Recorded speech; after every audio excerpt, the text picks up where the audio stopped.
a 3-month-old baby has been shot and killed in what's believed to have been a gang-related shooting. In what country is that even possible? A 3-month-old baby shot, killed. It's a country whose crime crisis has reached alarming levels. Guns continue to flood our streets. Illegal mining has created its own shadow economy, and illegal immigration has seen political tensions escalate. The most recent crime statistics show some progress with declines in certain categories, but violent crime remains stubbornly high.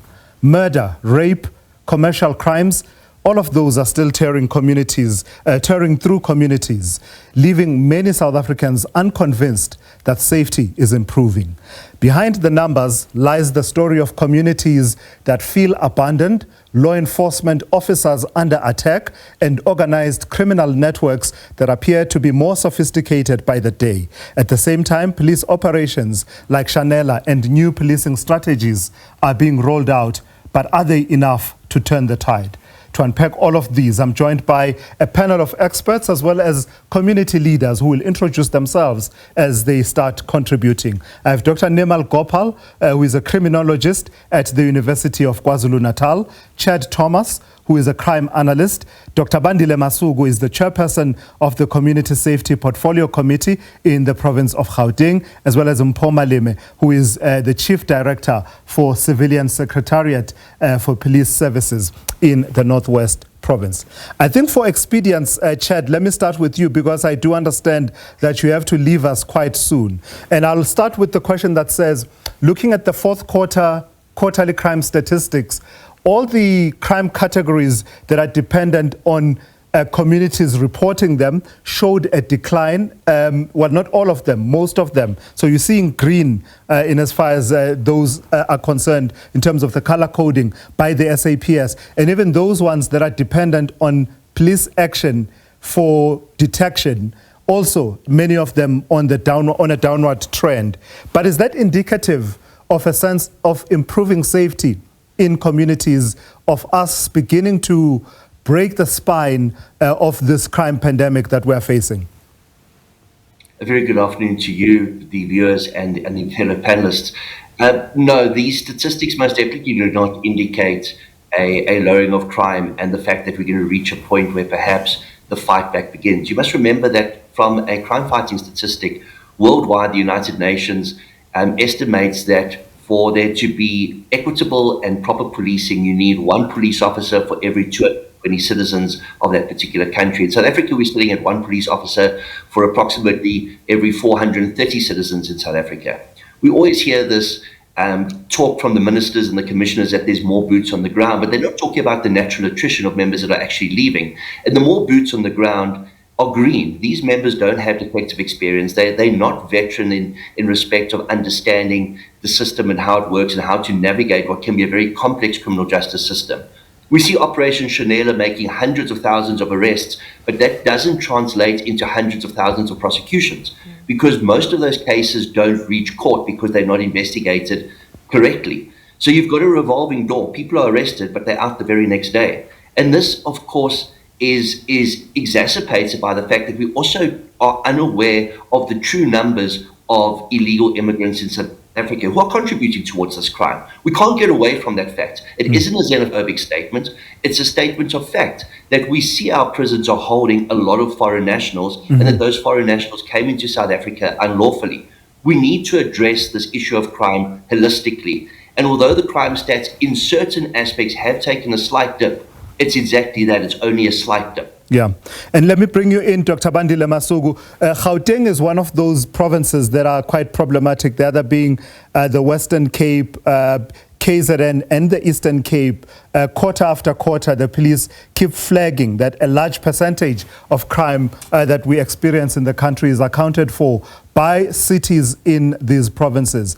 Just from your own perspective, what does the situation look like in as far as starting to turn the tide against crime in Gauteng. Many of the incidents that shock the nation, the report that we had a few minutes ago, is from a community in Gauteng, but also we know about the various efforts that have been taken that include the deployment of crime combating wardens as well as other technologies as well. But is it your sense that this is really beginning to turn the tide of crime in the province? No, good afternoon. Thank you for having us on the show. Yes, indeed, we are seeing a bit of a change, and it's a positive change. And I would like to agree with you that we need to appreciate the efforts that have been put in place in the planning in terms of the interventions that have been there, the usage of technology, also the deployment of the crime traffic wardens who are the ones that are supposed to be, ward-based. But of importance is that, the baseline that we have is the statistics. They show the decline, but to agree with you, the perception and also the incidences themselves as we observe and see them continue to be very high, in Gauteng. But the interventions, I think, with better time, over time, the interventions that are put in place, better coordination, we are going to see a sustained period of decline. Mpho, let me bring you in. What does the picture look like in the province where you are? You are part of the civilian secretariat for police services in that province. So you are integrally involved in oversight and monitoring of the work that the police do, as well as other authorities charged with crime combating in the Northwest. What are some of the key crime categories that ail that province, and what's being done to address them? Thank you very much. Actually, the surname is Randona. I got married, so you will be charged. Apologies for that. We'll sort it out. For Randona, yes. Basically, we are the civilian oversight in the province, and the previous crime stats says to you that the levels are going down. You will remember that we had a very big media coverage previously with regard to the Operation Valumkoti in Dr. Kenneth Kaunda. But we still struggling a bit with your stock theft, your gender-based violence, and the 17 reported crimes, community reported crimes, they are still high. We are a predominantly rural province, so stock theft is still a challenge for us. Yeah. We have a lot of borders this side, Tulasizwe, but the funniest thing is the people that we are bordering with is usually Botswana.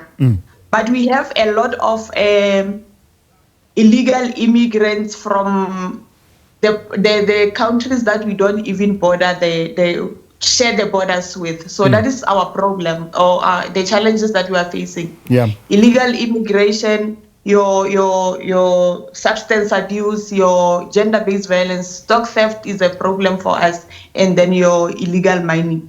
Though in Dr. KK, during that Operation Valumkoti, we did a lot, and we are at least containing that. Yeah.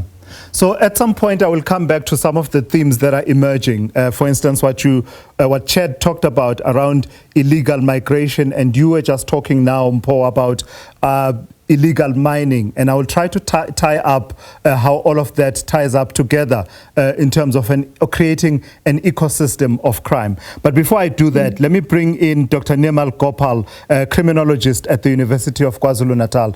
Doc, good afternoon. So from your perspective, how would you best describe the situation we face at the moment in as far as crime goes, and the sense of whether or not the tide is beginning to turn around? I alluded earlier on to the crime stats for the fourth quarter. When you look at the color coding of the table of the 17 community reported crimes, as well as the other crimes that depend on police action for detection, much of it is in the green. But is that realistic? Does that represent progress that can be sustained? Good afternoon to Lasizwe, good afternoon to your viewers and the fellow panelists as well. So I think for me, as a criminologist, a person researching quite intensely in the space of criminology, my focus would primarily be on the level of confidence of the people of the country. And, I do understand that crime statistics are absolutely essential because that's a way in which the policing directorate is able to keep an eye on whether crime is going up or coming down, etc. But I think more importantly is how safe do the citizens of our country feel? Yes, on the one hand, we have these statistics and we can all claim that they are coming down, but do they translate into the whole notion of our citizens feeling safer? And if they don't, then it means that we are not, there's something that we are still doing grossly incorrectly. I think the second struggle for me, Chilasizwe, is the fact that, we're 30 years into democracy. We still blame the past for lots of what is happening, and of course, justifiably so in some quarters. But I think what we are not doing by laying blame solely at the door of the previous dispensation is we're missing very important intervention strategies. The context has changed. The biology of people have probably changed. Psychology, social contexts have changed. And unless we are true to these contextual factors, I think we're going to be having a very similar conversation in a decade's time. We cannot be focusing on tick boxes, compliance. Yes, we've complied with this operation and that operation. We've come in and we've done some stuff perhaps at a superficial level, of course not all the time.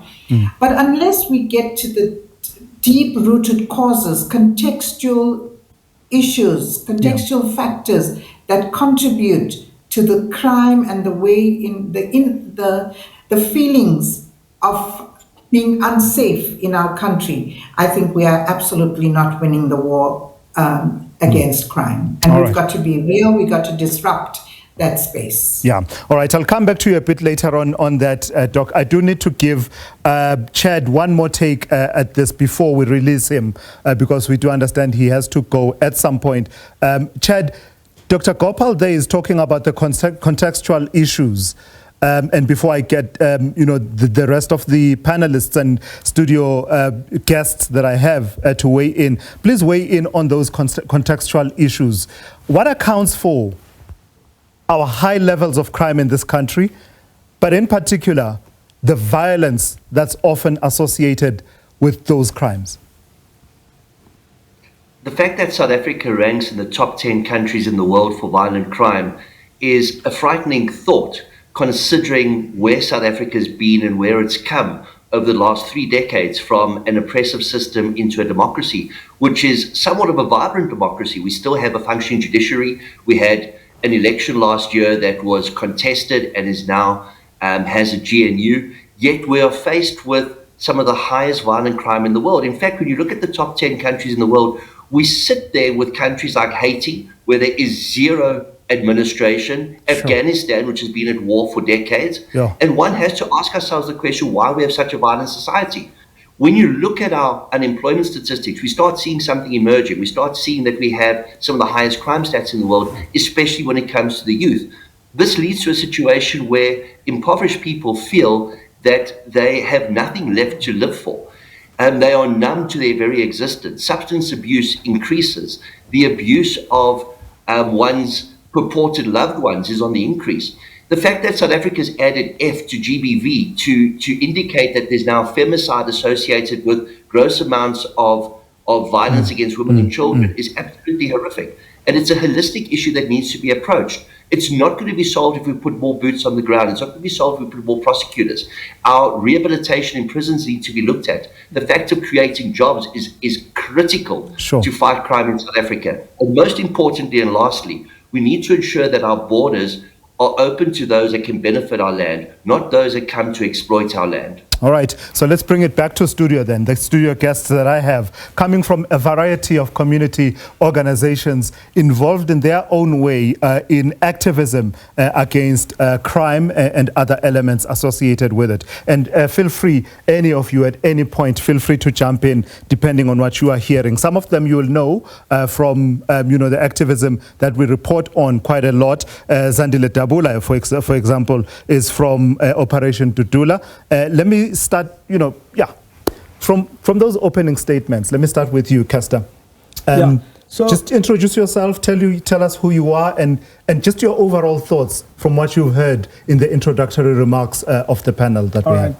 Good afternoon to Lasizwe. My name is Kester Fisher. I am from the community of Eldorado Park. I head up an organization called From Gangs to Grace. Yeah. We are an organization that deals specifically with the reintegration of criminals back into society. We also look at substance abuse, and we also do school interventions, highlighting the dangers of crime, gangsterism and addiction in our communities. That is very popular in our communities. I'm sure if you hear Eldorado Park, you think the same thing, right? Which is very wrong, I believe. Yeah. But it's because that this narrative has been perpetuated by the fact that these things are allowed in our communities, right? I want to agree there very strongly with Dr. Gopal. There is a huge disconnect between what is documented and the reality on the ground. Yeah. Stats are very important. However, if I would take you to my community, I can assure you that there would be a huge disagreement when we say that crime has gone down, right? We live in a crime-riddled community. We live in a community where drugs are flooded in our community. I can direct you anywhere in our community, and you will have access to drugs if you have the right amount of money. So where do these stats come from? How do we receive these stats? And we also need to remember that there are a lot of crimes that are reported, but these crimes are not prosecuted. Yeah. Right? Some of our people in our communities are turned away from police stations because you'll find that in the charge offices, they're asked the question, so what happened? Enough information, maybe in the moment.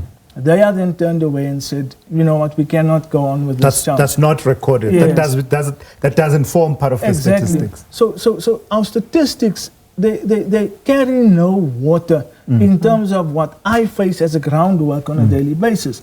I'm not sure where they get them from. It's important for us to have the record, but not in terms of what the reality is. Anyone else want to do a take? And by the way, we've settled everyone and we're making use of the entire studio. We do have other guests in studio who are joining us on the other end of our studio who are also part of the conversation. Zandile, you can weigh in as well. You are very active as Operation Dudula around issues of illegal migration. How do those fit in within that ecosystem of feeding into crime? So I'll take it from Chad when he tells us that the biggest problem that we have in this country is the porous borders. You know, no matter how many times we can try and resolve crime, as long as our borders are opened, we don't know who's coming in and out. The issue of illegal mining, it's a contributing factor. I mean, we have foreign crime that, I'm not saying that South Africans do not commit crime, but now we are facing crime that we've never seen before. The human trafficking and kids losing their body parts. Now you know that when your child is missing, by the time you get your child, it's either they're missing their body parts or they unalived. Drugs. You find drugs in each and every corner, especially in our townships. 30 years later, when we're supposed to be celebrating that, freedom and all that, we're still facing issues like this. There is no political will to deal with crime. And, you know, our police officers, corruption is the order of the day. And you can't go to a station and seek help like the gentleman is saying now. You are being asked such questions, and if it doesn't suit them, then they'll send you away. We, as Operation Dudula, have become private investigators because crimes are now reported to us because they feel unsafe going to the stations. They'd rather come to us and get help from us. But we, too, don't get enough help from the people that are supposed to be combating crime in our communities. And, you know, it's a shame that we have people who are paid to do what they're supposed to be doing, but they do the opposite. You go to a station, you say that there's an emergency, you need police.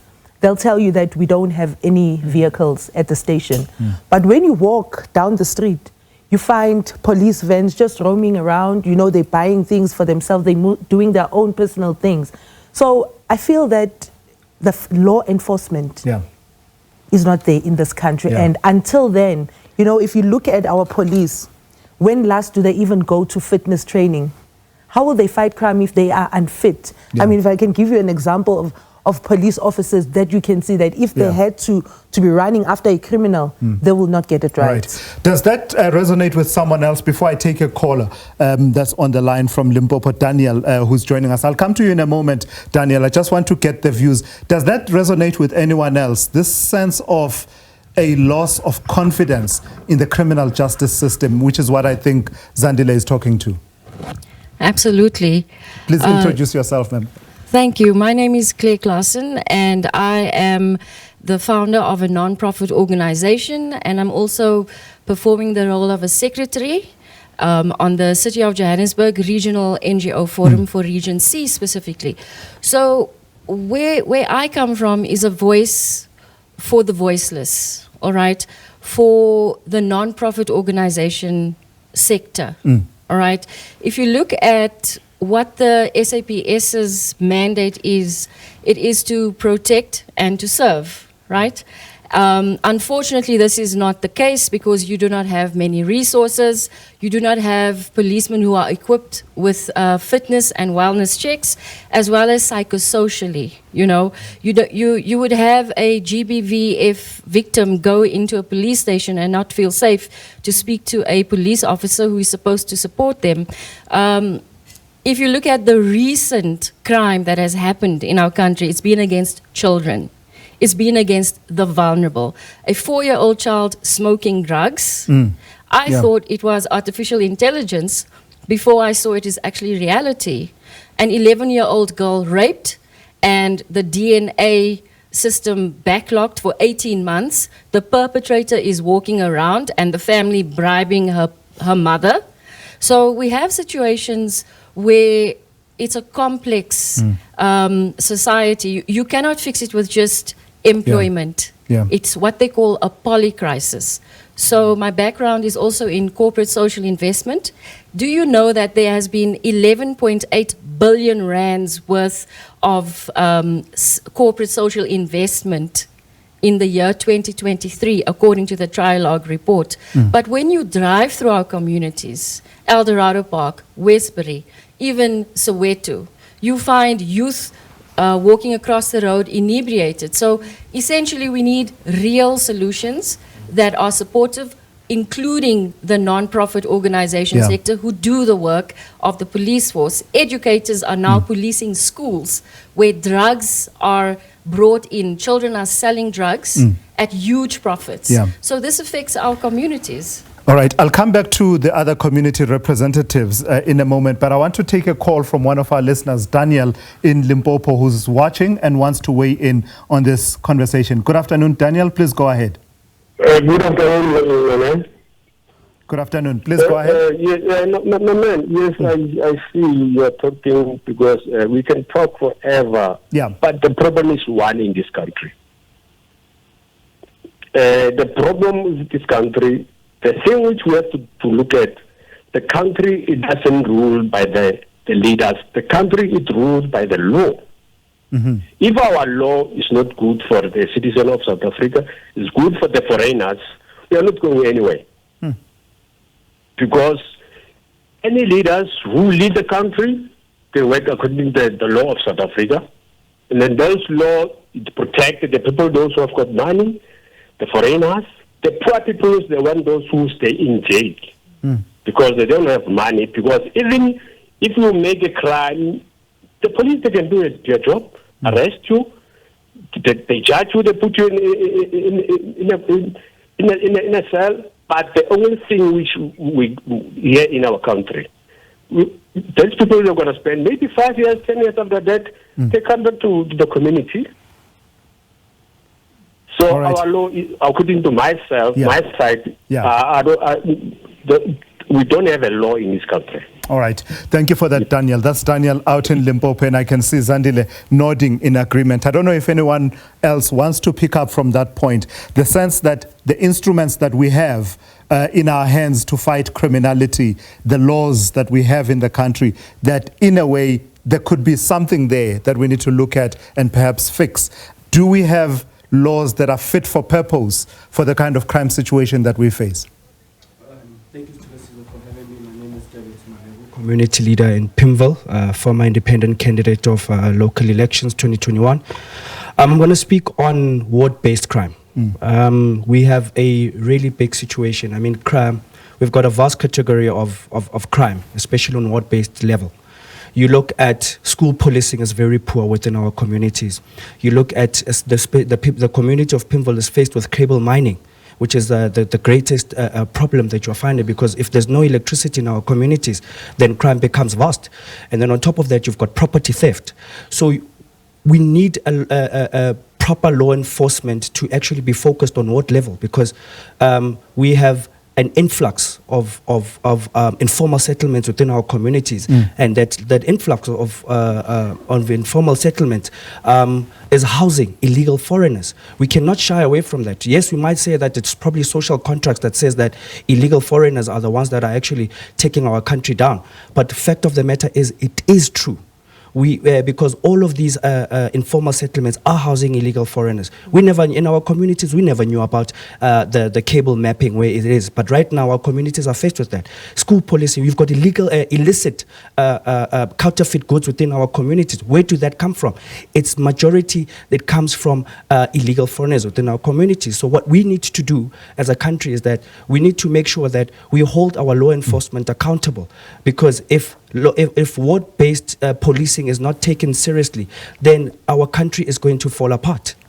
Does anyone else, part of the community leadership, want to pick up on that theme of holding law enforcement accountable? As we speak right now, we're in the midst of a heated conversation that was triggered by those allegations that were made by the KwaZulu-Natal Provincial Commissioner that talked about allegations of criminality and complicity of even the very people who are meant to be enforcing the country's laws. Does anyone want to pick up on that point?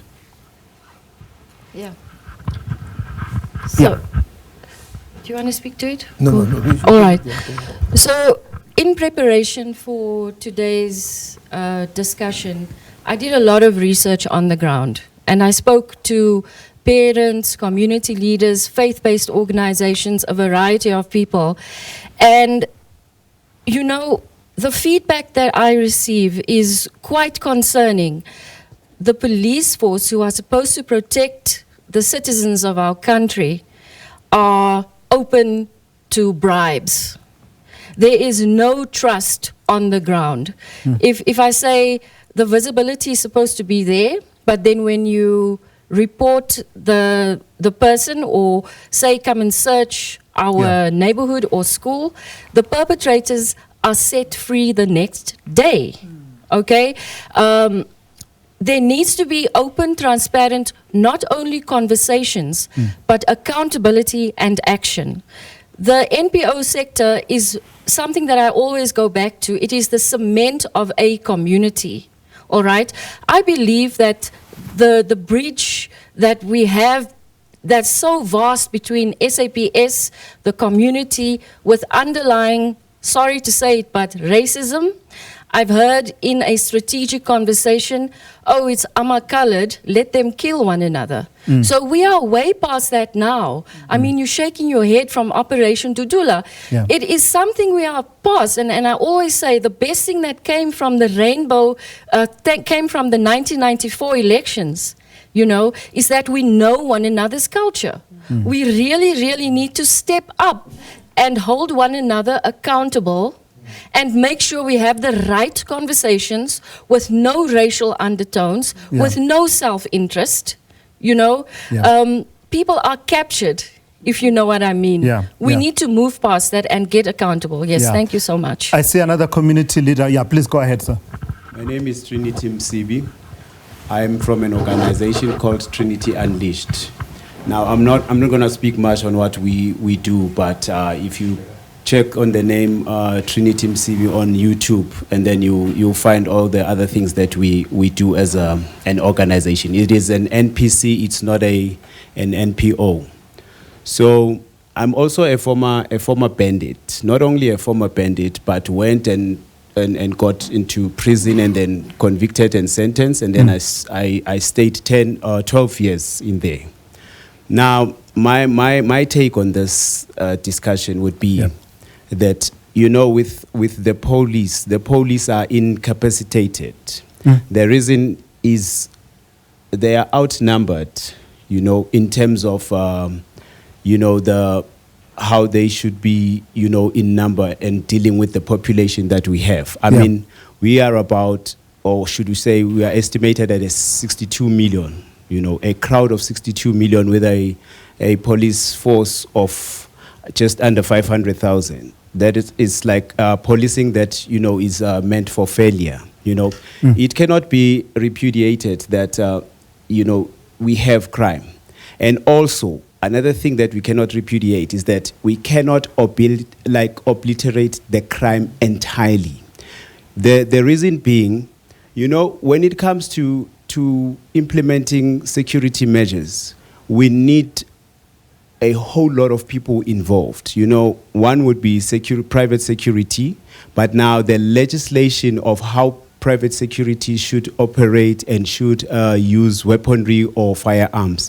It's also another element that disadvantages these private securities because they are not legislated to actually exercise force as much as the police would do, you know. So they wouldn't, like, for an example, carry firearms, you know, big rifle machine guns, which are obviously something which can threaten people who are doing crime. You know, as somebody who has done crime before, I know what would shake a criminal's mind not to actually try and offend somebody.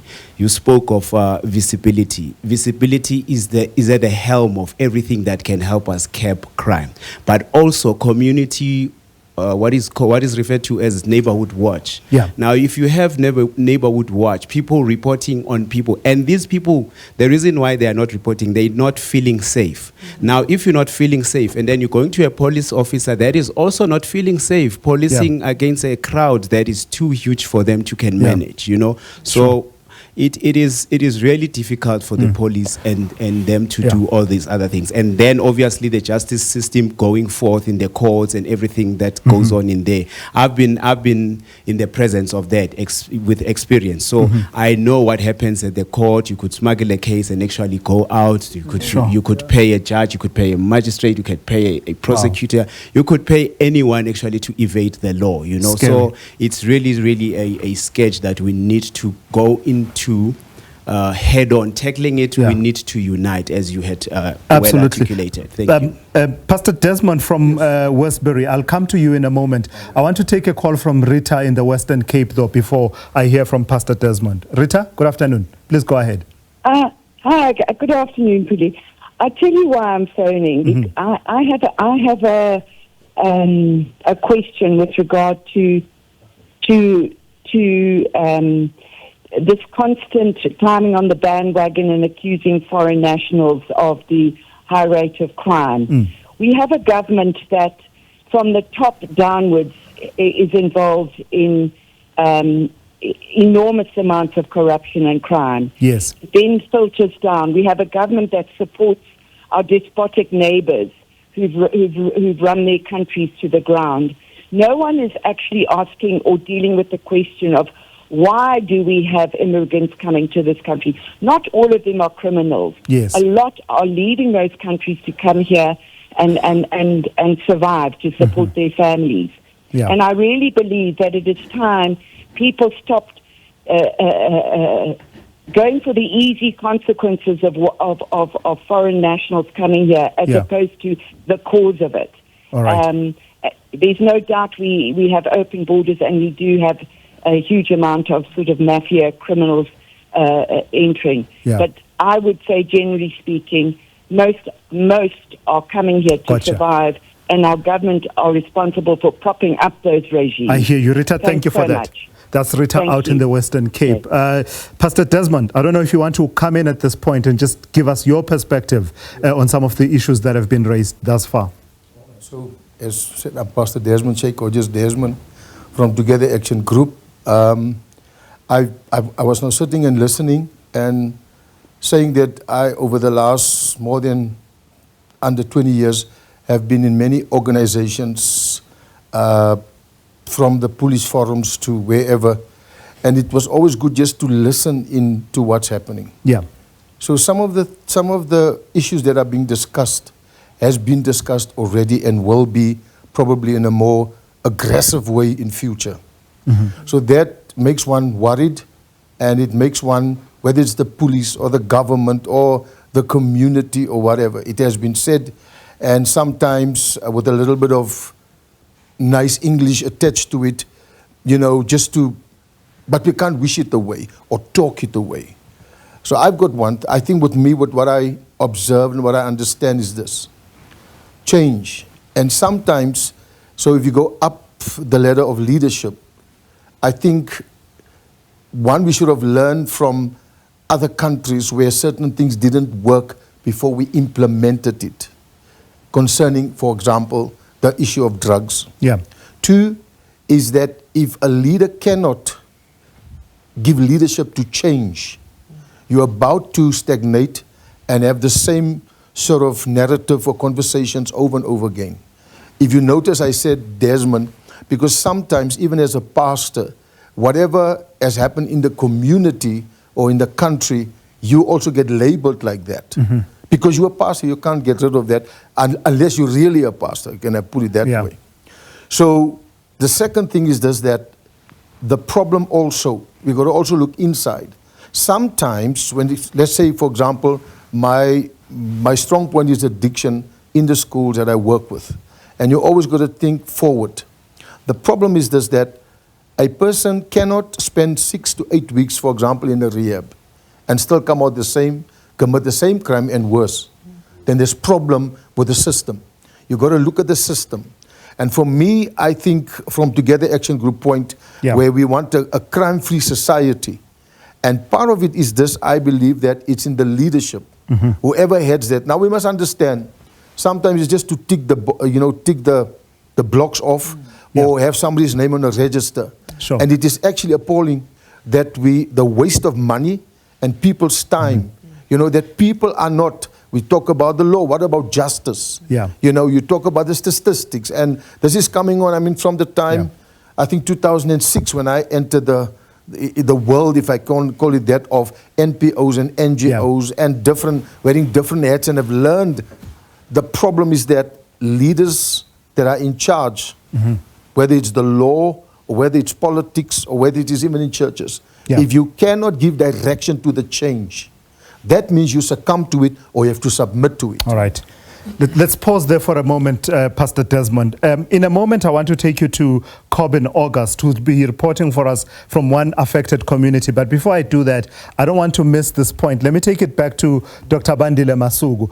Dr. Masuku, from a political leadership perspective, do these conversations you've heard in the last 45 minutes or so resonate with you? For instance, issues around illegal migration, Rita in the Western Cape, highlighting what concerns her, that the possibility of scapegoating as opposed to, going to the heart of the issues. But are you hearing more and more communities that are saying, if illegal migration itself is not the problem, then something linked to how we control the system of migration, between being open to receiving refugees and other people in a regularized and controlled manner versus what people have said are porous borders where even refugees don't come straight through the processes that are supposed to be undertaken, and the linkages that you then see downstream in terms of the numbers that come through. Is there a conversation that's coming through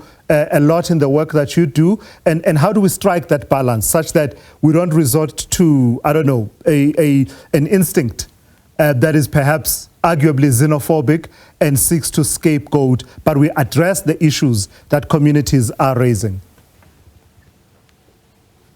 Yeah, I think it's a very big issue. It's a very emotive issue, and it also has got a tendency to be played with in terms of just sheer politicking, in terms of people trying to gain popularity. But yes, indeed, there are issues that relate to our borders, Border Management Authority, and it's something that we have been engaging with them, the BMA, in terms of their own capacity. And secondly, just to also making sure that the law does take its place. We do enforce the laws, the actual immigration laws themselves. Because when Operation Chanela is actually in operation, they do a lot of arrests of detained people who don't have actual papers, and those of foreign nationals. But of course, what becomes important here is that we need, as a country, to make sure that we sustain and build the capacity to control our borders. Secondly, to make sure that the socioeconomic aspect of our country is also resolved in terms of jobs and unemployment. And thirdly, we also need to avoid overgeneralization our problems, because what I hear mostly is that there's overgeneralization of problems, anecdotal stories, and which are made to be like it's a common thing that happens within our justice system. But I think, and I'm not saying that there's no flaws, because there are a lot of flaws and weaknesses, but I just think we need to be very appreciative of those who are taking an effort, and those who are intervening, and those who are on the ground trying to do good, and we need to reinforce the positive energy and positive interventions that they're putting in place. All right, Dr. Masuku, I can tell you now that you've got people in studio who are itching to respond to you, to some of what you just said. And at the risk of breaking the momentum, I do need to take Cobb in August, though, and then I'll come back to you. But I could tell that you wanted to respond to what Dr. Masuku was saying. Cobb in August joins us now. And part of the reason why we're talking to Cobb is because numerous communities on the Cape Flats, including Mitchell's Plain, Steenberg, Grassy Park, and Lavender Hill, are buckling under the pressure of violent crime. Residents in these areas are terrorized with fatal shootings virtually on a daily basis. Across the Cape Flats, at least 30 people have been killed in mass shootings in the past 2 months. 30 people in 2 months. And of course, as I said at the start of this hour, a 3-month-old baby was killed. Let's call it that. Didn't die, was killed in a gang-related shooting in Pontejevel this week. The Bishop Lavis Community Policing Forum is calling for urgent intervention from the SAPS. So let's go to Corbin then. Corbin, good afternoon. So paint the picture for us. We read these headlines, and for some of us, we are a bit removed from the reality, the lived reality, right? It's headlines on a newspaper, it's headlines on the radio. Yes, it concerns you as a South African because it is happening in South Africa. But I can only imagine the fear that haunts these communities where you are. Well, yes, indeed. As you mentioned, for a lot of people in this country, crime is merely in headlines and in the news. But for people living here on the Cape Flats in Cape Town, gang violence, high levels of crime, drug abuse, and all these social ills that come with it are a part of their daily lives. And they are living in fear as they are terrorized constantly by these criminal networks, these gangs that are operating in the areas. And of course, this is brought about by various issues such as unemployment and poverty and high levels of crime.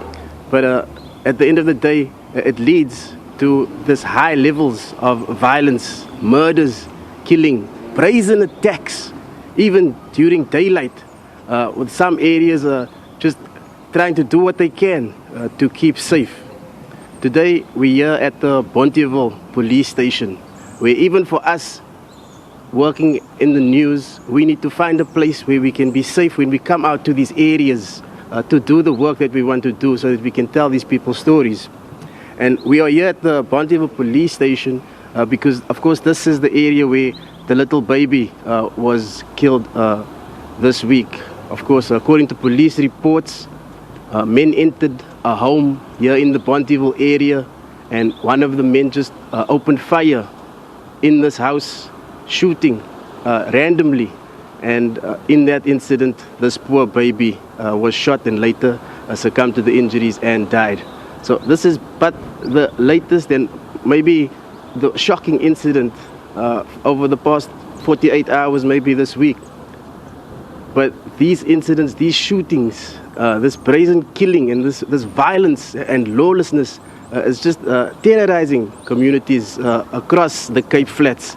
And of course, the CPF, such as the Bishop Laver CPF and various other community policing forums, various other organizations are doing what they can, but they need more support, of course. And many calls have been made for police to deploy more resources to this area.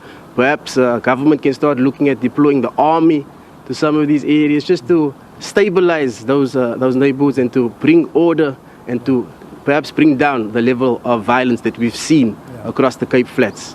I think I'll pause at this stage and perhaps let you continue. Yeah, please quickly talk to the element of innocent people and how they're impacted in their day-to-day lives, the risk of being caught in the crossfire when you're doing ordinary things like children going to school, people coming back from work and trying to make their way home, or someone trying to get to the shops to do grocery shopping. We've seen a number of those incidents, haven't we?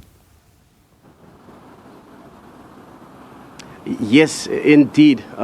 What makes life, I suppose, very difficult in communities like this is that many of these households have a single breadwinner. And these people are the people who need to wake up early in the morning, stand up and go to work in the dark. And there's very little protection for them out in the streets when they are making their way to work. So just from the start of the morning, if someone was to perhaps try to make it to transport interchange, to perhaps catch a taxi or a train, they are already at risk of being a victim to perhaps crime or some criminal elements that are operating in the area. We've seen numerous incidents of children being shot and wounded near schools or outside of schools. So at this stage, when these bullets start flying, they have no names. Yeah. And people get killed, innocent people die constantly. And it doesn't matter even if perhaps they were going to play sport or doing their day-to-day chores, their lives. Life for ordinary people in these communities is quite difficult, and that's due to these high levels of crime. All right, let's leave it there for now. That's Corbin August, who is live for us out there in Pontehevel, just giving us a snapshot from at least one community. I promise I have not forgotten about the point that I know you want to respond to. But let me bring in back Dr. Nirmal Gopal. Doc, you've been listening for quite some time now and just hearing the various perspectives. And I don't know, there's a question that I have, but feel free to answer this question or perhaps take any of the other issues that have jumped out at you. The police's statistics for the month, the fourth quarter of 2024, talks about gang-related crimes, as we were talking with Corbin in the last few minutes, that there were between January and March 2025, there were 240 murders that were categorized as gang-related, 308 attempted murder charges, cases that were said to be gang-related, and 21 assault with intent to do grievous bodily harm. Those were were gang-related. It's a question that has puzzled me for quite some time, Doc. Where do all these guns come from in South Africa?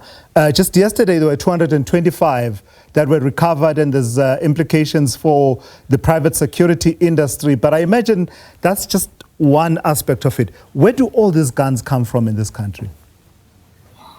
So I think, of course, there are various routes through which these guns arrive in the country. Quite a few of them, of course, are illegal. We also have, we have these, the information about guns being stolen from police stations, etc. Although that, I think, has decreased largely in the past decade, perhaps. But I think the illegal proliferation of firearms is quite rife in our country. And I think largely because, I hear the conversation, I hear the discourse around poor border controls, where I think a large number of our illegal firearms are entering the country. But what concerns me is that we blame everybody else except the fact that border controls in our country are ineffective. So how do these firearms get into the country? How do illegal illegal migrants, immigrants, etc., get into the country? Are we strong enough? Are we effective? Do we have effective controls at the borders?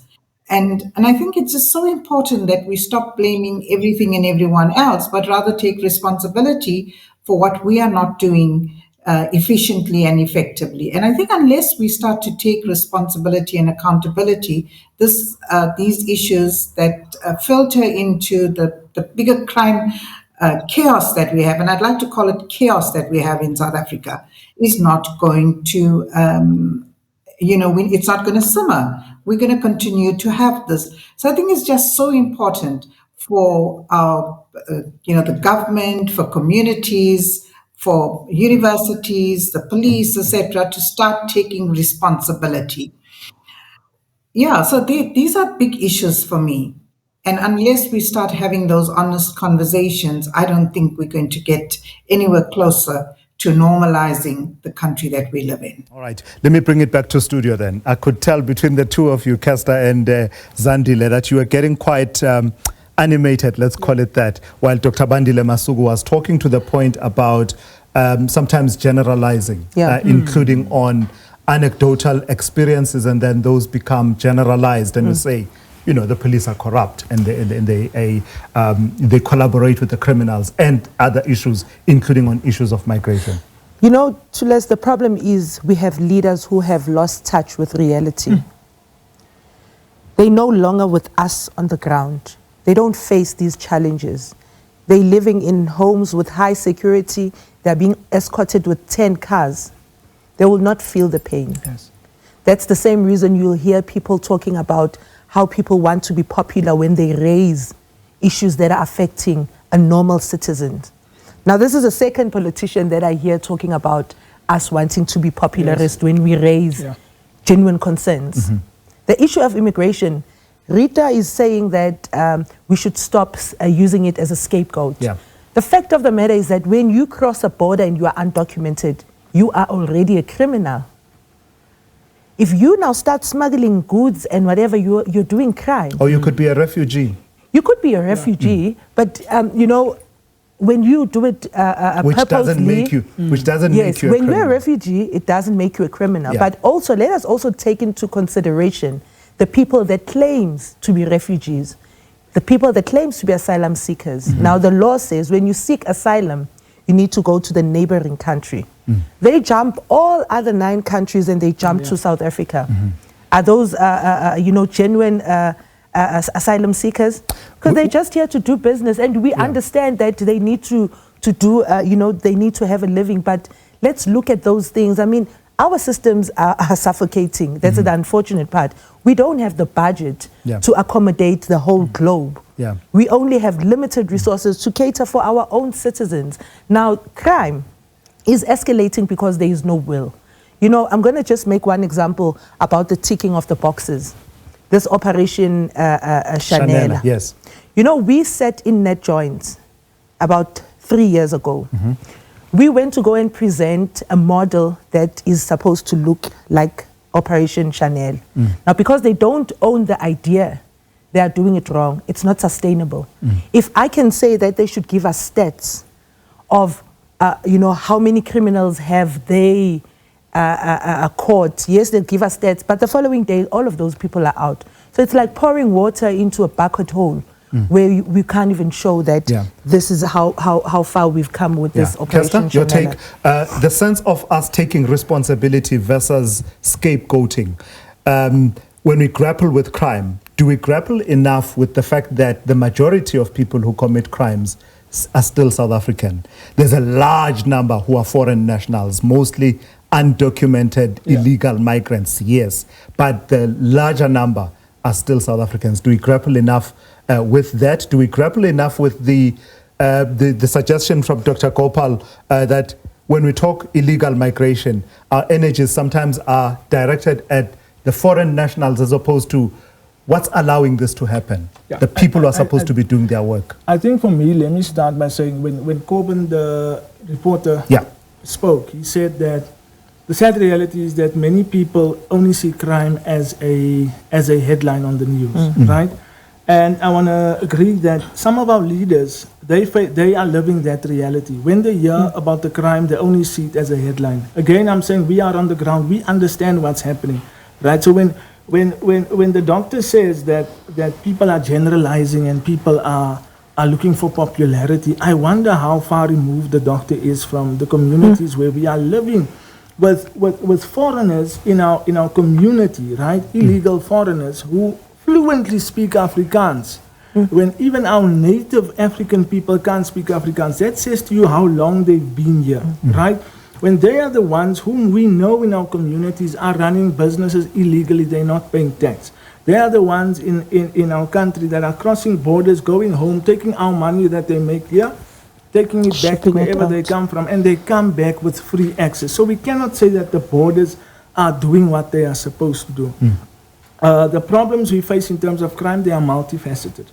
But we cannot excuse the fact that a large majority of the crime that we are facing in our country is run by foreign nationals in our countries. If we look at prostitution, we know when we just speak about prostitution, you think of foreign nationals. I don't even have to say who they are.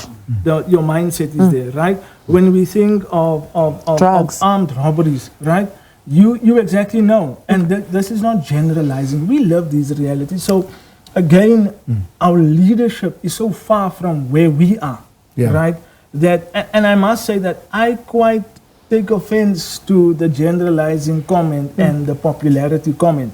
And I'm by no means propagating for Operation Dudula, but I understand what they are speaking about.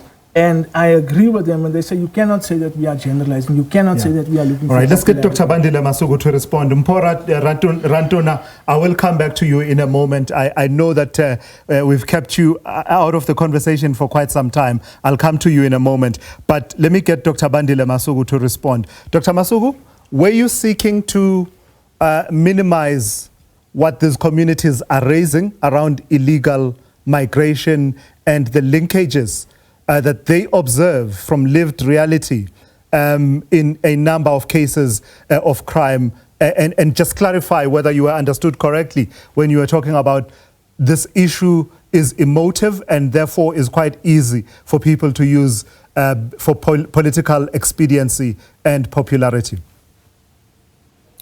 Yeah, like the fact of the matter is also when they generalize that we all drive in motorcades of 10 cars, the generalization that we don't go on the ground to talk to speak to the communities.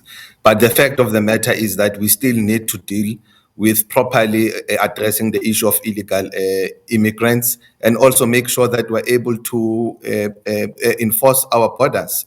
The issue that our citizens must be a priority in most of the services that the government is actually producing. And we need to make sure that they remain a priority. But the fact of the matter is that we shouldn't use any information, all our own personal experiences, and make them as a general experience, and also infuse prejudice in the mind of everybody. That in every illegal foreigner would be a drug dealer or a pimp.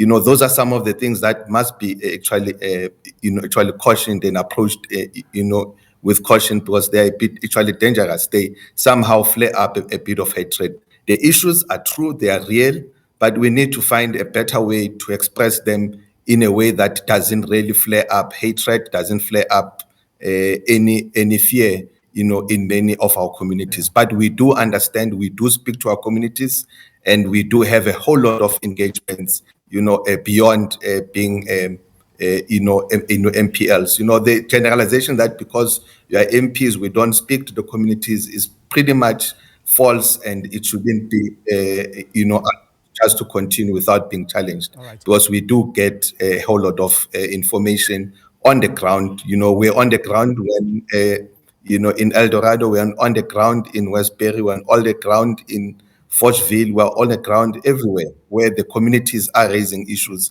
about police. The only thing is that we don't do it in a manner that people would want us to do, to call on call on the media and do all those things. But we are on the ground. It's part of our mandate as a legislature to improve accountability of the police, to also improve, the participation of the communities. Unfortunately, if the members there in the studio, the community leaders don't form part. Some of the two of the other members who are there I've met before, and I think it's something that we need to look at it from. But the generalization point is quite true, and we should avoid it at all costs. So, Sumilan, there's no generalization here, and we need to be clear. Yeah. The gentleman spoke about when you talk about heist. Now, I'm going to be brutal. We know that we're talking about Zimbabweans. You talk about drugs, we know that you're talking about that's foreigners. No, not all of them, but we know that you associate it with, such that you don't have to make it exception to the norm. So you associate it with some few Zimbabweans, that are in the country doing illegal, activities. There's the reason I challenge you, by the way, I'll let you finish. Yeah, is that statistically, if we were to go and look at the people that have been arrested, you will find a lot of South Africans that carry out these heists that are so shocking that you and I will watch them on video and still can't believe. Okay, I agree with the point you're making about I hear you, but I'm saying that some, not you know what, we don't hate foreigners. Yeah. They're our brothers and sisters. We just hate how they conduct themselves in our country. We have a 10-year-old Amahle who was raped and killed by a Mozambican guy. Confessed and said, yes, I plead guilty. And, it's not that we're trying to plot things onto them. I hear the doctor says that they are on the ground, they have this information. But what are they doing about the information? Because all we are saying, we want enforcement, we want to see results. I mean, we have neighborhood watch that are, protecting our communities at night. Why don't they integrate them into the system, SAPS? But rather they'll have new posts and hire new 2,000 SAPS members. Why don't they give them the opportunity? Because it means they have the will and they like what is it that they are doing. They're not doing it just for money. Yeah. Trinity, I see that you've got your hand up. You want to weigh in. You feel strongly about some of these points raised in the last few minutes. Please go ahead. Absolutely. And thank you once again. There's this one aspect which I do not divorce myself from, especially when I'm speaking in platforms like this. The gentleman in Cape Town, he was speaking about how crime affects everyone in the community. Actually, the society at large in South Africa has been affected by some of the crimes that I've done.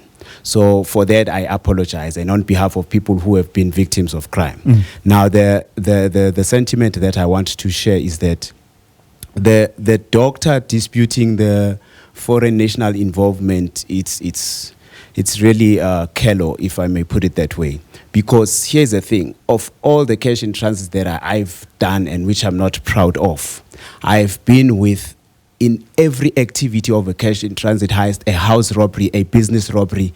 I could count them, but the number is very huge because I've done these crimes, over years like that. So now in each and every one of these crimes, when I went there would be 2 or 3. I'm not saying 1. I'm saying 2 or 3 foreign nationals being part and parcel of the gang or the group that I'm going with. Now, the gentleman in Cape Town also spoke about the firearms and weaponry coming in through borders and da-da-da-da-da-da. Now, I understand that, but also there was a state and a minister spoke in Parliament. I think it was in 2004, October, and then they were reporting for October up until a segment or time of October until March 2025. They were saying 400 firearms have been lost at the hands of the SAPS. Now you wonder if those are lost in the law enforcement hands, where are they now? Certainly they are distributed into the communities, or should I say, into the communities, different communities, and with these guns are actually used in perpetrating crime each and every day.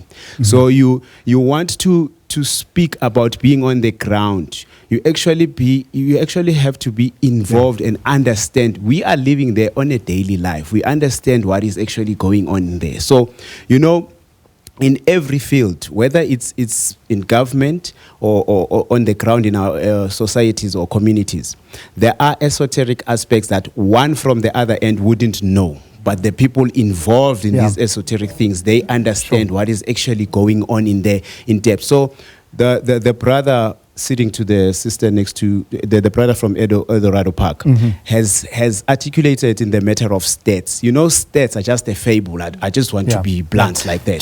Just a fable for Trinity. Let me take advantage of the points you've just addressed in the last few minutes. Thank you. You mentioned the involvement of people who are foreign nationals in some of the crimes that you had committed at a particular point in your life, for which you've served your time and are now out and advocating for a change in that space. Is that by design, that there are, what should we understand about the involvement of some foreign nationals in these crimes? For instance, do criminals go out of their way to ensure that as part of certain crimes, you will likely commit them better if you rope in, people whose fingerprints are not necessarily readily available to be traced, people who will be able to get you a firearm across the border quite easily? What are the factors? Is it by design or default? Okay, let us just say there are a lot of factors involved in that. One would be that these people coming into the country, it's more like them coming into a hunting ground. These people are very hungry.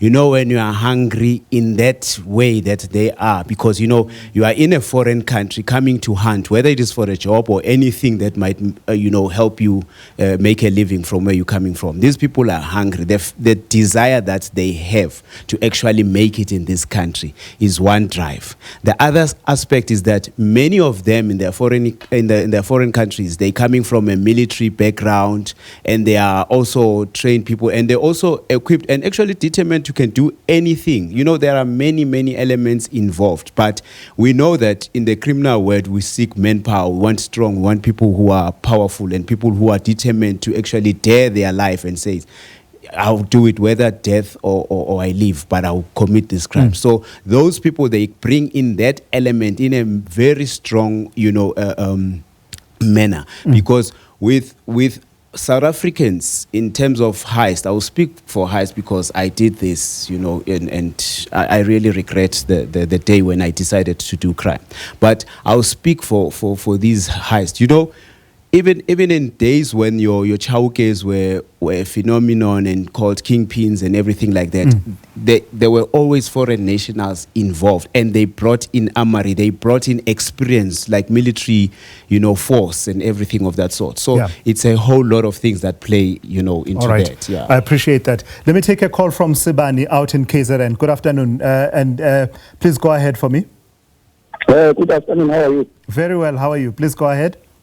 Yes, I just want to bring a different perspective in terms of crime in general, whether it is committed by a foreigner or a South African. Now, we have a situation whereby crime is a highly incentivized activity. There is a lot of benefits that are derived from crime. So now you want to eradicate crime. What do you offer as an alternative to those who are flourishing through crime? And we have seen a lot of criminals. Today they are even targeted by bodyguards. But we know that this is not a businessman. This is a criminal. Yeah. He even has an army that protects him. And that protection comes from a legitimate security services company guarding a criminal, so that a criminal can continue doing crime without any interference from anyone. So now I am asking, you are now raising children, and this criminal boss is now a successful person. Yeah. In our eyes, because we can see this person is driving a big car, got a security guard, lives in a big house, he affords everything. That person automatically, the community is looking upon that person. Because we all want to live the life that the criminal is living. Yeah. So what alternative does our country give to our people? Perfect.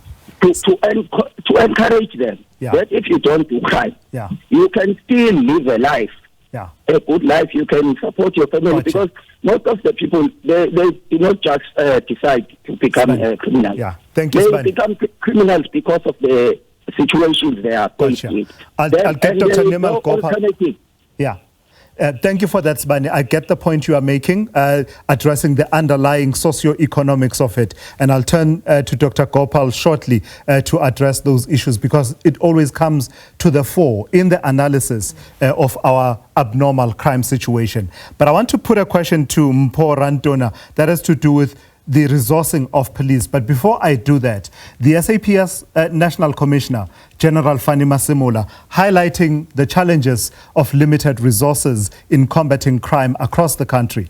Speaking during a drug destruction process in Olifantsfontein in Pretoria, General Masemola noted that the SAPS lacks the budget to effectively cover every corner of the country. It is a well-known fact that the budget we are getting is not sufficient for to be able to police the country as a whole. But we cannot always cry for that we don't have a budget. I mean, with what we have, we are optimizing and making sure that we're doing our best. We will, of course, want to have more. We will, of course, want to have more police, so that when we talk of visibility, we can cover each and every street. But unfortunately, I don't think the whole world is a country that have a police on each street. But that's why we work based on where is the crime happening. If a specific area is identified a hotspot, that's where then we'll move along in terms of the crime pattern. So, but yes, we'd love to have a little bit more so that we can increase resources. And of course, a lot of satellite police stations that are there that we would love to make them fully fledged police station, because they can't remain satellite forever as if the community that is there is in transit. We know the community will go nowhere, so we must just establish a fully fledged police station in those areas. That was General Fanny Masemola, the National Police Commissioner. Let me put that question then to Mpho Rantona from the civilian oversight of the Civilian Secretariat for Police Services in the Northwest. So from your vantage point and lived experience, how much of an issue is this issue of lack of resources, not enough police officers to cover? You can't cover every street and every corner, but to at least bolster that sense of police presence, because I've learned recently that we talk of police presence as opposed to police visibility, that they are merely visible, but you know what we want and what we desire is that they are actually present more than just being visible. To what extent is that a factor, and what is its impact within the communities, but also within the police officers and the police service themselves? Thank you very much, Tulas. You know, it's a challenge, and each and every report that we do to the national minister, to the national commissioner, is shortage of resources. It's very disheartening on the ground, because when you engage with police officers, they will tell you that like let's take project 10,000 for instance.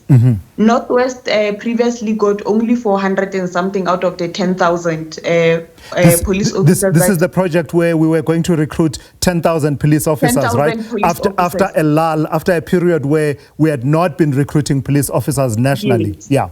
Yes. So Northwest got only 400 and something out of the 10,000 police officers, right? And SAPS doesn't cater for the people who are retiring out of that 10,000. They are not catering for the people who are resigning, because people don't just stay in SAPS forever. They don't cater for people who die, whether in service or whatever. So that is the first issue that we are encountering. Everywhere we go, there is just shortage of personnel. Yeah. There is shortage of vehicles on the ground, because some vehicles are like 500 kilometers, 500,000 kilometers out of the service. So some vehicles, they don't even have tires. They don't have enough resources. And another problem that we are having is this centralized supply chain services at either the provincial office or either at the national level. Like you cannot, the provincial office, they don't even have, they can't even do their own, like fixing their own lights because they have to wait for somebody at the national level. And it's really frustrating even to officers because it's something that is beyond their control and there's basically nothing they can do about it because the things are centralized at the national level. The province cannot even build their own police stations because they have to wait for national. And it's very even disheartening because it's not even national police service. It's national public works that has to deal with police stations. It's frustrating even on these officers, but shortage of resources is just something that frustrates officers. Even the national commissioner sometimes gets frustrated because some things are done outside his own department. So it's a challenge that is there, and it's something that we constantly have to write reports, report to the minister, report at the MINMEC to say, this is frustrating officers. And it also frustrates us because we're doing oversight over these people. And the communities, let me say Northwest, for instance, the MEC, when people see the MEC, they see the MEC as the MEC of police. Whether he's only for oversight or what, but he's the MEC of police, and people want answers from the MEC. But at that particular time, the MEC is just as frustrated as the officers because things are done somewhere else that are beyond his control. I do want to start moving us towards addressing issues of solutions. But let me get Dr. Gopal to speak to the issue that Sibani was raising around the socio-economic context in which there is an army that can be raised if one wants to do that for the wrong purposes, for the purposes of committing crime, the fertile ground that breeds criminality in our society. What do we say to that? What conversation can we have, Dr. Gopal, that's short of saying until we've addressed unemployment, you will always have that army that can be channeled for the wrong purposes in our society? How do we begin to address it while being realistic with the fact that currently we have the unemployment levels that we have, and just these levels of disillusionment that we have at the moment, and also addressing that issue that Sibani was raising around making sure that crime does not pay, such that it doesn't become attractive when people see that criminals are getting away with it and the spoils of their criminality are there for everyone to see. Thank you very much, Josie. So I think that's such a loaded question. And like I always say, crime is just such a complex problem. And I think because it is such a complex problem, it needs, we need to disaggregate the factors and the complexities. But having said that, I think one of my schools of thought, and I very sincerely subscribe to this, is looking at a model that looks at the social, the psychological, as well as the biological nature of human beings and how all of those converge to contribute to delinquent or criminal behavior. Whilst on the one hand, we might say, and I support this view, that we need to increase employment in the country. We might increase employment, but on the flip side of that, we might not necessarily see a correlation between a decrease in crime levels. And then we need to go deeper into that and ask, so if we put this particular measure in place, how is it that we don't see a corresponding decrease in the crime level? So then we need to go a step deeper and ask ourselves, what else is not in place, and what else do we need to put in place to ensure that we do actually respond to crime decrease in an effective manner? So if I had to think about it very broadly, and I would look at it in terms of law enforcement, for example, whether it's at the level of the criminal justice system, at the level of policing, at the level of prosecution, at the level of correctional services. Do our programs and do our interventions and investigation protocols, etc., speak to each other? Yeah. Do we at the corrections understand and know what happens at the entry point when the criminal or the accused enters the criminal justice system? What does this person look like? What is the profile of the person? And once they are arrested, convicted, sentenced, do our rehabilitation programs, for example, speak to the profile of this person that we've arrested? Yeah. What kind of data do we actually collect at the entry point? So I think that unless we start ensuring that our systems dovetail, resonate, speak to each other, it's going to be such a difficult issue to resolve in a way that we want to see crime levels drop in South Africa. All right. I want to quickly zoom into the issue of, police presence. Yes. And I think sometimes we hide behind the fact that we have too few boots on the ground. I think for me, what we should rather do is evaluate, do some monitoring and evaluation around the effectiveness and the efficiency of the officers that we actually have. We hear this quite often. The community sees, observes that we have police officers who are running their private errands, for example. Who holds them accountable? Are we serious about this accountability? And we have age-old theories that tell us that the solidarity amongst police, and this is an international issue, is so strong that they will protect each other. So can we be assured that they will hold each other accountable? And I think the resounding response to that is a big no. So we need to find different ways in which we ensure accountability. So in the next few minutes, I'll start rounding up, and we'll just get perspectives on various pathways to solutions. And I'll start with you, Kiabetswe, from Pimville in Soweto, because much of these lived realities are in communities such as yours. So we'll start there in terms of discussing solutions. But before I do that, let me take a call from Jim. Jim, I can't remember now where you are. Are you in Kagiso? Yes. Please go ahead. Kagiso, Thula ngifuna nje na ukungcinela lo mama lo kaDudula yabona. Ngifuna nje ukubuza umzekelo njengoba omasuku ezinto bengasiboni.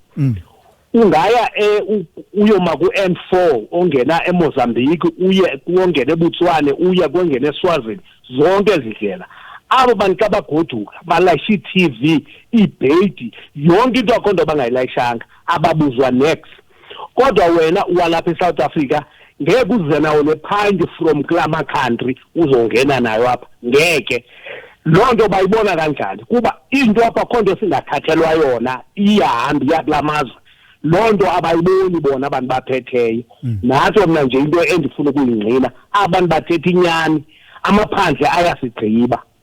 All right, Jim, thank you for that. That's Jim in Kagiso. So let's start then rounding up and start thinking about solutions. There was a call for the national dialogue, which is still going ahead and it's happening. The dialogue has started, at least on this aspect that has to do with crime and criminality. Kiabetswe, start us off, please, around thinking about solutions, given everything that we've discussed in the last hour and a half.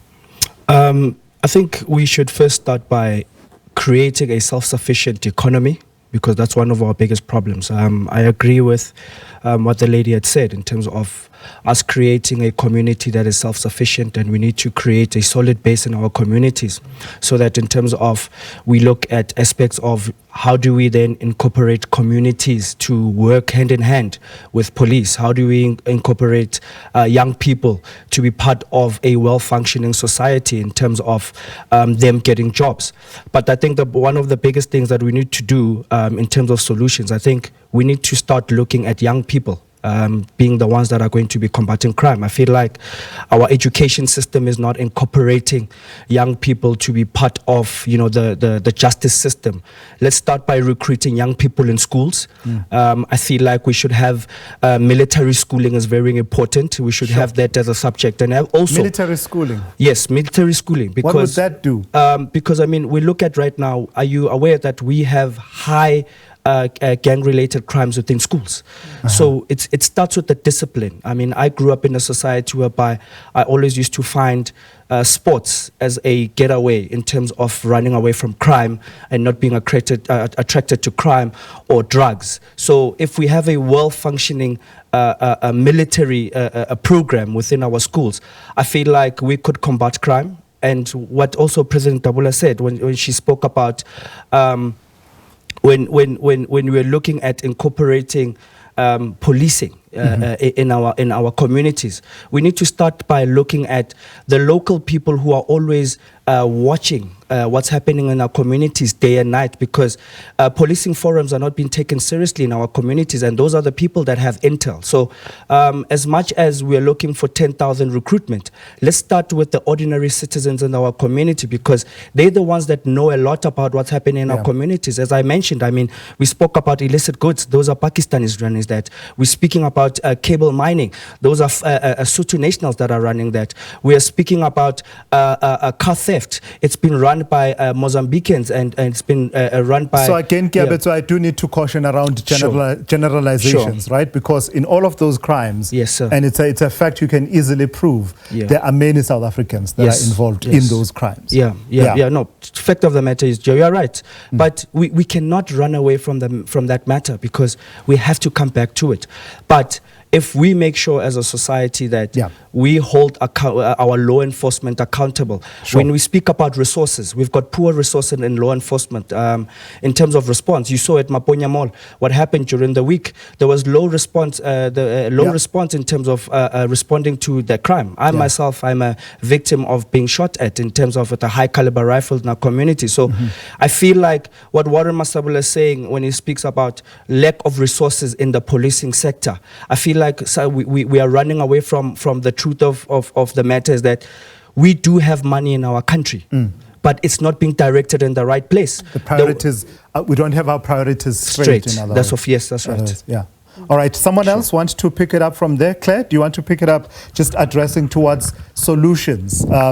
For those who might be watching, as we undertake this process going forward, we're calling it a national dialogue, but we can't dialogue forever. What do solutions look like? Where do we even begin with grappling with what is a uniquely South African problem, this crime crisis that we face? It's not unique. There are countries with crime, but we don't want to be counted among those that have an uncontrollable crime situation. Yes, absolutely. So for me, it goes back to the basics. When you have a community and a family with values, you will have a child who says no to crime. Currently in our communities, we have shooters. When you talk about guns on the ground, shooters as young as 14 being recruited, youngsters being recruited to sell drugs. So if you have a solid program, right, that is not only run by one non-profit organization, but is run by a collaboration that speaks to psychosocial behavior, that speaks to criminality, speaks to the economic element. How do you start small businesses within those communities to ensure that there is no poverty, to ensure that there is a circular economy that stays within that community? If you have people empowered, you have people that are unemployed with skills at home, sitting at home. They can, they have carpentry skills, they have mechanical skills, they have learning and development skills. Talking about CETA, the debacle that's currently going on. Learning and development is extremely important, extremely going back to basics is what I think will be the solution. Someone else want to pick up from there? The criminologist spoke of the recidivism. You know, you get somebody, they've been taken out today. Lo and behold, 2 months later, they are in prison again. You know, it is happening like that. It is a rife thing. It is common. It is, you know, it is accepted among the criminal world that people would go out and then they come back and then to tell the stories of what they've done outside this and then go back again. So it says to me, there is no effective, you know, rehabilitation where I'm coming from. Yeah. And I'm a witness of that because I've been to so many prisons. You know, we've got 243 prisons around the country. So I've been to many provinces and prisons. And it seemingly is the same thing, you know, the lack of rehabilitation programs. Now, we want to get society involved in prison. We want to get your pastor, we want your motivational speaker, we want your professionals so that they, you know, brandish, in a sense, their professional accolades to the inmates to inspire them and do that and that and that. But that is at the back of the resolve that we seek.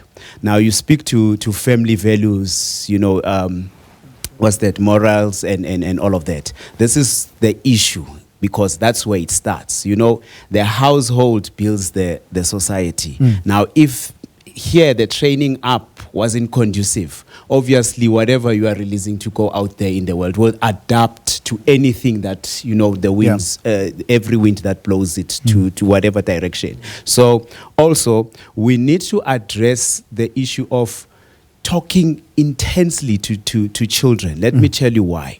Because when I came out of prison after 12 years, when I read or studied every heist that was committed, house robbery and all of that, and then I studied the ages of these people, and I saw that it ranges from, say, 22 to 44, you know, with 44 being a rare number, obviously, but it ranges from that age. Now, it says to me, these people 12 years ago, some of them were in class, you know. So we do that as an organization. We go to schools and then we speak to these young boys. Does it have effect? Yes, it does have little effect, but it needs support from everyone else. Everybody else should be involved. It cannot be one resolve for this crime problem, you know. And if we are not going to actually tackle it in a vigorous manner, which says we want to actually try and reduce this, then we are not going to do anything. All right. Someone else pick up from that side. Pastor Desmond, do you want to pick up from where Trinity left off? Yeah. So I just wanted to say that we have seen the Westbury issues on the news and what's happening and what's not happening. I think one of the things is this, that the confidence that needs to be reinstated with the people and the law. And that means that, as Claire was saying, that organizations or different constituencies need to work together so that we bring back the confidence in, you know, with the law.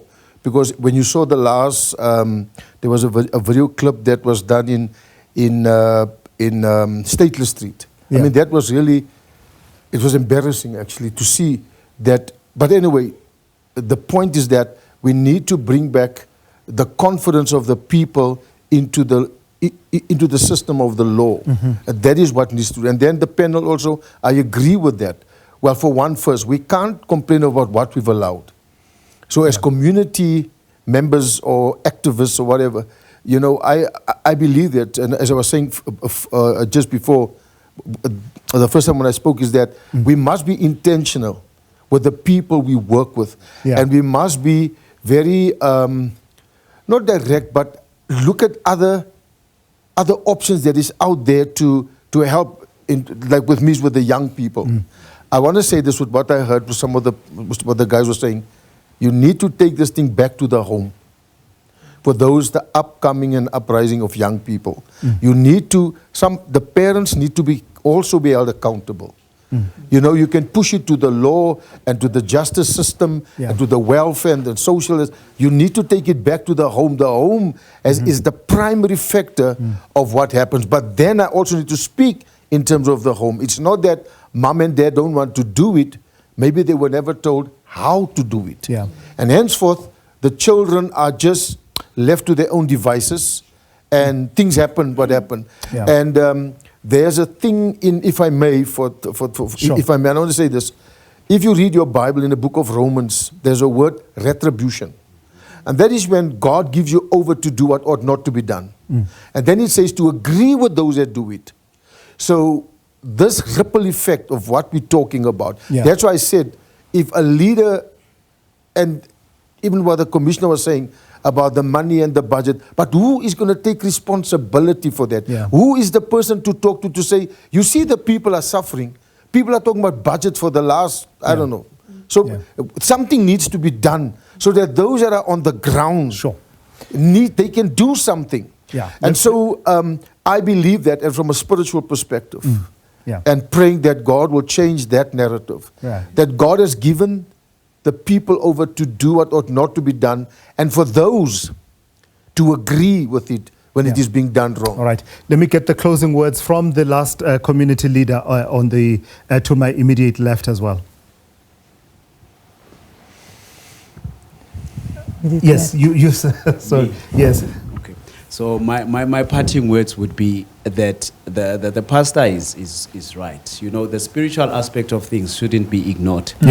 Because once we ignore that, then we are saying there is no higher power that governs our consciences, you know, and that's where everything starts. Because whether you are an ancestry believer or you are a Christian. Apologies.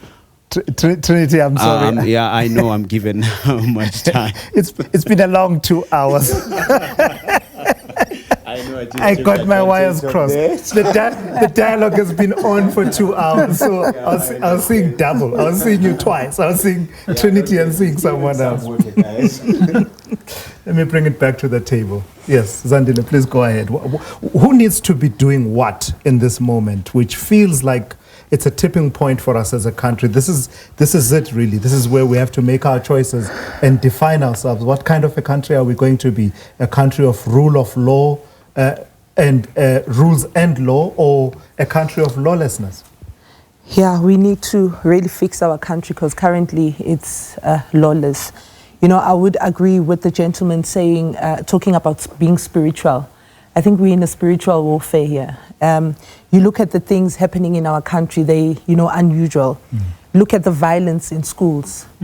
You know, we have this thing that says we need to stop the people that are using our schools as churches because we don't know what really is happening there. You know, some do their own rituals there, and, you know, maybe that's the reason why there's so much violence in schools. But also, taking it back to our communities, we need to start engaging more within our communities. You know, in the olden days, we had street committees where at least you could manage, you know, a certain number of people before it even gets to the police station and all that. But all of that is gone. Now, we also need to take, you know, our corrupt officials, you know, to account because, you know, the budget thing, it's a very scary issue. We sat with BMA commissioner, I think on Friday, and he's been begging for a budget of 2 billion to make sure that he secures borders. But he's been denied. Instead, he's been getting 500 million, and it's not helping him at all. You know, the police needs more budget. Like Yabetu had said, that money is there, but it's not directed to the right things. There's no priorities. Why would you not want to give police enough money to combat crime? So there is somebody, you know, this chaos is deliberate. Somebody is benefiting from this chaos. And as soon as we start holding corrupt officials accountable, then we'll see the decline of crime in our country. Kester, does it feel to you like we are at a tipping point, a critical point, a defining moment for this country in as far as these aspects of lawlessness versus rule of law are concerned? And what can we do about it? I think I will say that we are at a tipping point. However, I think that we're tipping in the wrong direction. We're not tipping in the right direction. That's the reality we face on the ground. Of course, our solution is multifaceted. We cannot look at one way of fixing this problem. And I know for the majority of the interview, it's almost seemed as though we're pointing fingers at foreign nationals, right? However, I'm a firm believer that in my own home, when there are problems, in order for me to fix the problem in my home, the first thing I have to do is please ask my visitors to leave politely, right? Then myself and my family members can look at what the actual problem is. And once we've resolved that, then it's fine for visitors to come back. But whilst there is still chaos and confusion and corruption, I cannot have visitors in my own home. And again, there are very, very good foreign nationals that are here, that are doing excellent work in our communities, in our country, and we welcome them. However, we cannot avoid the fact that there are those elements in our community that are doing wrong things. I want to say that in terms of what I see as a solution, right, is the eradication of departments working in silos. Yeah. Right? The National Drug Master Plan speaks about a integrated approach to combat substance abuse, which I agree with. However, the reality on the ground is that you find social development working by itself, SAPS working by itself, Home Affairs working by itself, and every time you come to a department official, they point the finger to the next department. They say, this is not our job, please get this department involved. And there seems to be a very little will from officials to work towards progress in our societies. And that's sad. But I believe that once we bring the synergy together, once we work together, even though it's not my problem, even though I'm not an activist for the Dula, I acknowledge what they are talking about, right? And just because I'm not the Dula doesn't mean I should shy away from the truth of that matter, right? I should be the one who's saying, yes, you are right, how can we support, where do we fit in? We don't see that from officials. We see SAP saying, no, this is a security matter. As community activists, you are not privy to the information. All right. We heard the doctor say that they are on the ground. Yes, you are on the ground, right? But you don't stay on the ground. That is my gripe. We stay on the ground. So give us a hearing. Those who are working on the ground. I want to speak lastly to resources. Trinity spoke so well in terms of his experience, right? I am also no stranger to the prison system. And I can tell you that there is no rehabilitation program in waiting trial for those offenders, right? There's little resources. However, you have someone like Trinity who has all the experience, he has all the knowledge. Yet the system doesn't allow him, because of his criminal record, to come in and assist SAPS with his knowledge to say, look, you are looking at the wrong problem. You should be looking at this problem. Defeating the very purpose that we're seeking to serve by emphasizing, we're emphasizing rehabilitation, but and so we are again agreeing that our rehabilitation system is not working correctly if we are saying, Trinity, you are not welcome to come in and weigh on this. I want to quickly get the closing remarks of the panelists who are joining us virtually. Dr. Bandile Masuku, let me start with you. Let me pick up with you. From everything that we've heard today, what is your sense of what this moment represents for us as South Africans in terms of making our choices, which path we will take in relation to whether we're a country of rule of law versus a country of lawlessness where anything goes, where murder is almost the norm? Firstly, let me start by saying let's acknowledge all the work that is done by different organizations in the communities in assisting to deal with the effects and the impact of crime. Secondly, is that we need to, of course, agree that without communities uniting and getting involved, being the eyes and ears of the police, there's little that we can do in terms of actually fighting crime. So we need to strengthen community policing in various ways. And I think in areas where we've got effective, community policing, crime is actually, at its lowest. The third part is that we need to make sure that our law enforcement agencies do work together. There's integration, and also to create a force multiplier effect. When you get private security, you get our police, you get our patrollers, you get everyone who's involved in the issues around crime prevention and fighting crime. That could work. So the integration is quite important. And I would want maybe also to really emphasize that community policing needs to be strengthened. We need to make a whole lot of advancements and improvements in our community policing space. And I think that's where our focus would be. Lastly is the issue of our borders. Our borders are a problem. We need to, in a real sense, work all of us together to make sure that the control is very clear and firm, and we're able to deal with all the other factors that deal with, that affect crime. The socioeconomic aspect, I can't re-emphasize it more. It's a big problem in terms of unemployment, poverty, and so on. And those are the other major factors that really need to be dealt with so that we can effectively do more on crime and crime prevention. But I think this was a very good and engagement, and we will meet on the ground to all the other people. Yeah. Thank you. Thank you for participating as well. Mpho Ntuna, your parting shots? I wish I could be part of one of the sessions for the dialogue, but I would really advocate for capacitation of police in terms of resources, building more police stations, and really we have this good document called the Integrated Crime and Violence Prevention Strategy. Yeah. Like the gentleman has been saying, we are working in silos, but that strategy, it's all encompassing, getting us to work, all of us together, the communities, the departments, and everybody else. I just wish that we can just implement that strategy and have everybody on board. I was speaking to the general the other day, General Asaning, and he was saying that, education is making the problem of education of the police, social development the same, because if we have drug abuse challenges in the community, it is not the challenge of the police, but social development must come on board. If we don't have food, there was once a challenge in Volmaranstad where they were saying these young boys are going to the school during the school feeding time, and they will rob the food. What is the root cause? It means these people are not getting food somewhere. Hence, they are going to school to commit this kind of a crime.